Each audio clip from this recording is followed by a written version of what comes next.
कोई मेरे से सवाल करे कि आप प्रधानमंत्री होते तो क्या करते, मुझे प्रधानमंत्री बनना नहीं है, चुनाव लड़ना नहीं है, पर एक आम आदमी की हैसियत से कोई मुझसे पूछे कि आप प्रधानमंत्री होते तो क्या करते, मैं प्रधानमंत्री होता तो केवल 3 काम करता, सिर्फ 3 काम। पहला काम, मैं भारत देश की शिक्षा को एक कर देता। चाहे उत्तर प्रदेश में पढ़ो, चाहे यूपी में पढ़ो, चाहे बिहार में पढ़ो, चाहे गुजरात में पढ़ो, चाहे राजस्थान में, चाहे पंजाब में, एक देश एक शिक्षा।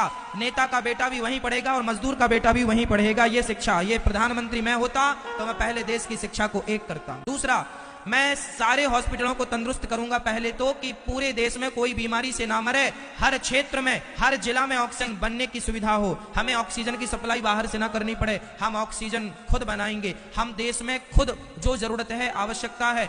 और आपको बता दूं भैया, दुनिया में सबसे ज्यादा दवाई भारत में बनती है, सबसे ज्यादा टीका भारत में बनते हैं।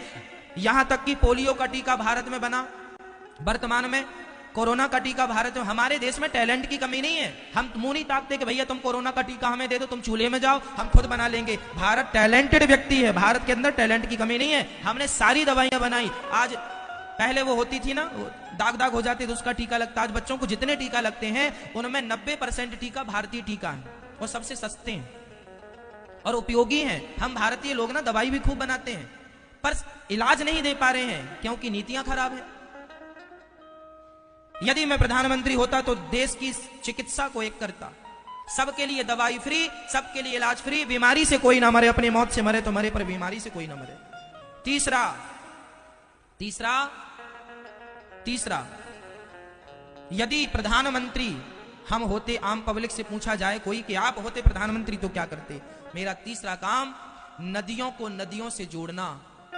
यदि आज नदियों को, बड़ी नदी को छोटी नदी से जोड़ दिया जाए तो जितना पानी बह के समुद्र में जाके खारा हो जाता है। छोटी नदी सूखी पड़ी है, बड़ी नदी का पानी बहता जा रहा है। अरे बड़ी नदी को छोटी नदी से जोड़ देने से और छोटी को और छोटी से जोड़ देने से और छोटी को और छोटी नदी से जोड़ देने से क्या होगा कि भारत में फसल ज्यादा होगी। आज जहां पानी है वहां का किसान तो सुखी है, पर जहां पानी नहीं है वहां का किसान आत्महत्या कर लेता है पानी ना होने के कारण। इसलिए यदि नदियों को नदियों से जोड़ दिया जाए तो लाखों किसानों का फायदा होगा और जो पानी का लेवल नीचे चला गया, पानी का स्तर, वह पानी ऊपर आ जाएगा और पानी की समस्याएं खत्म हो जाएंगी और देश को पानी मिल जाएगा। आज हमारे भारत में बहुत सारे जिला ऐसे हैं जिसमें चेन्नई का नाम सबसे आगे है कि वो सूख गई है, 2000 फीट नीचे भी पानी नहीं है। कल को आपके शहर की बारी है जहां खोदने से पानी नहीं होगा, कल आपके पास पैसा बहुत होगा मेरी माँ, पानी नहीं होगा। आज 20 रुपए लीटर पानी बिकता है और अच्छा पानी 50 रुपए लीटर बिकता है। वो दिन दूर नहीं जब 1000 रुपए लीटर पानी बिकेगा। यदि आज नहीं जाके नदियों को नदियों से नहीं जोड़ा, पानी नहीं बचाया, तालाबों का संरक्षण नहीं किया, तो वो दिन दूर नहीं जब 1000 रुपए लीटर तुम पानी पियोगे और तुम्हारी औलाद तुम्हें गाली देगी कि हमारे देश के हमारे माँ बाप ने क्या किया, पानी तक नहीं बचाया। आने वाला भारत प्यासा रहेगा यदि आज नहीं जागे तो। इस जल संरक्षण के साथ साथ वृक्षों का संरक्षण, जंगलों का संरक्षण जरूरी है ताकि हमें, आप बताइए, आपको बहुत पैसा चाहिए या शुद्ध हवा चाहिए? बोलो। कल को आपकी जान पर बन पड़ेगी तो पैसा काम नहीं आएगा। अभी कोरोना काल में सबके पैसे धरे के धरे रह गए, ऑक्सीजन भी नहीं मिली। ये पैसा सब कुछ नहीं है मेरी माँ, जिंदगी सब कुछ है, हवा सब कुछ है। इसलिए भारतीयों को शुद्ध हवा मिलनी चाहिए और शुद्ध हवा तब मिलेगी जब जंगलों का संरक्षण होगा, जंगल बचेंगे, वृक्ष लगाए जाएंगे। रोड के नाम पे करोड़ों वृक्ष काटे जाते हैं, बताओ लगाए कितने जाते हैं? जल में वृक्ष भी आ गए, प्रकृति, चिकित्सा और शिक्षा। पहले हमें इनमें काम करना चाहिए, जरूरत है इन चीजों की। बताओ आज देश को इन 3 मुद्दों की जरूरत है कि नहीं? 3 कामों की जरूरत है कि नहीं? पर कोई भी सरकार अपनी सरकार बनाने के लिए इन 3 में से एक भी चीज ऐड नहीं करती। चाहिए ना कि ये चीजें हों, तब देश समृद्धवान बनेगा।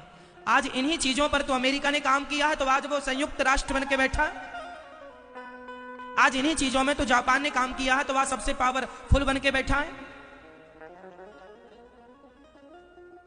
चाइना हमसे आबादी में बड़ा है लेकिन फिर भी वो इस काम पे लगा हुआ है, इसलिए आज बहुत पावरफुल, ताकतवर बन के बैठा है। और हम दिनों दिन कमजोर होते जा रहे हैं। किस बात पर? इसी बात पर कि हम लोग ध्यान नहीं दे रहे हैं अपनी शिक्षा पर, अपनी चिकित्सा पर, अपने देश पर।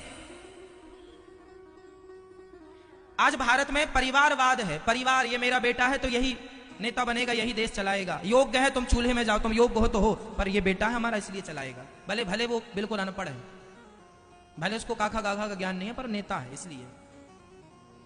क्या करोगे अब? चलो हम तो आपको भागवत सुनाए।